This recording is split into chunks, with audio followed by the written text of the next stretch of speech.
Ang tawag po pala nito sa amin is taro-taro. Ewan ko kung sa Tagalog o anong tawag nito. Basta sa amin taro-taro. Kadalasan nagbibinta nito dito is yung mga Korean grocery store. At saka nakita ko ngayon to sa Filipino store. Sabi ko, try ko na to siyang bilhin kasi ang tagal-tagal ko na siyang di natikman. Kaya yan, napabili tuloy ako. Excited na sana akong lutuin to ng isang araw pa. Ang problema, wala pala akong dahon ng saging. Sabi ko, gusto kong lutuin siya na merong dahon ng saging. Kaya pinapaliban ko muna ang pagluto nito. Ayan, bumili muna ako ng dahon ng saging. At sa wakas, nakabili nga ako. Paksiw style pala ang pagluto ko nito. At saka gusto ko siya sanang lagyan pa ng maraming gulay. Kaso naisip ko, naubos ko na pala yung gulay ko. Kaya ayan, wag na, simpleng ganyan na lang. Ayan, luto na yung paksiw ko. Natatakam na akong kumain. O siya, maraming salamat sa panunood. Ako'y magsasandok na ng kanin at umpisahan ko ng kumain.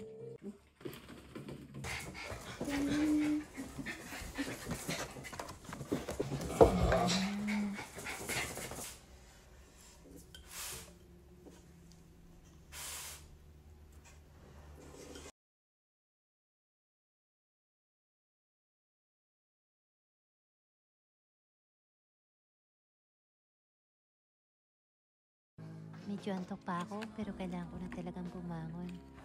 Kailangan ko na kumain at magpakain ng aking mga aso. 4:30 po pala yung pasok ko talaga sa trabaho. Kailangan 4:30 nasa trabaho na ako.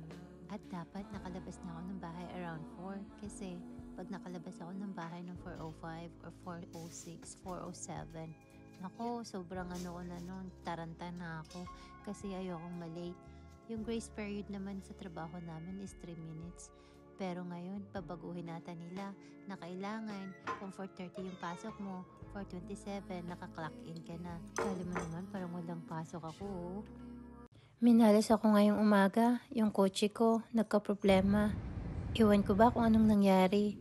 2 araw lang naman siya, hindi ko ginamit. Sabado at saka linggo kasi wala akong overtime ng Sabado.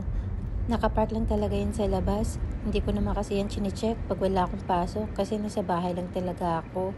Ayan, pag minalas-malas nga naman, hindi tuloy ako nakapagtrabaho. Ayan, bawas PTO na naman. Wala na naman ako nitong pangbakasyon. Pero iniisip ko talaga yung safety ko. Kaya hindi na ako tumuloy. Baka sakaling magka-problema pa ako sa freeway. Ayan, pag open ng shop, pumunta na ako dito. Pinacheck ko na yung kotse ko.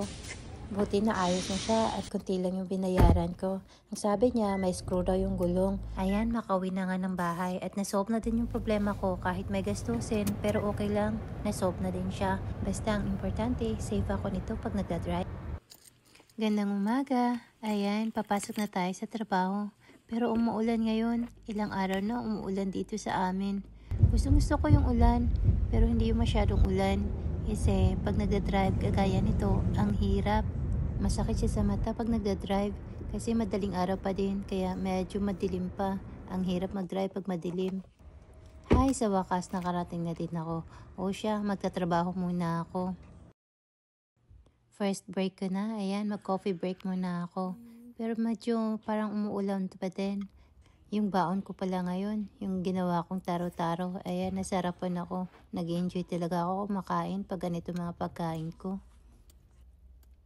Sa susunod, pag nakabili ulit ako ng ganito, gagawin ko siyang ukoy. Kasi na-miss ko na din mag-ukoy.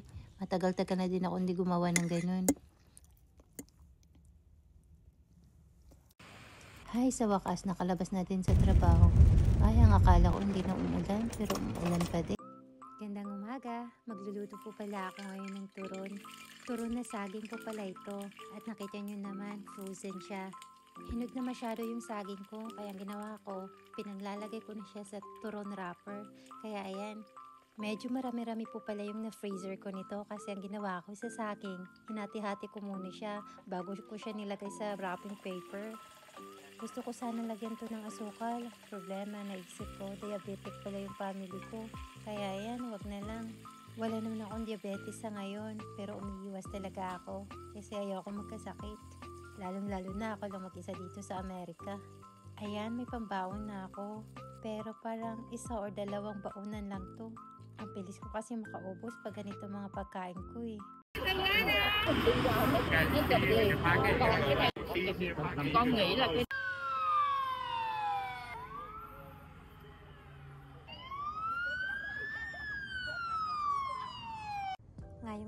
to. Grabe, ang daming nangyari sa trabaho. Naluka ako sa katrabaho ko. Grabe, ang hirap-hirap niyang pakisamahan.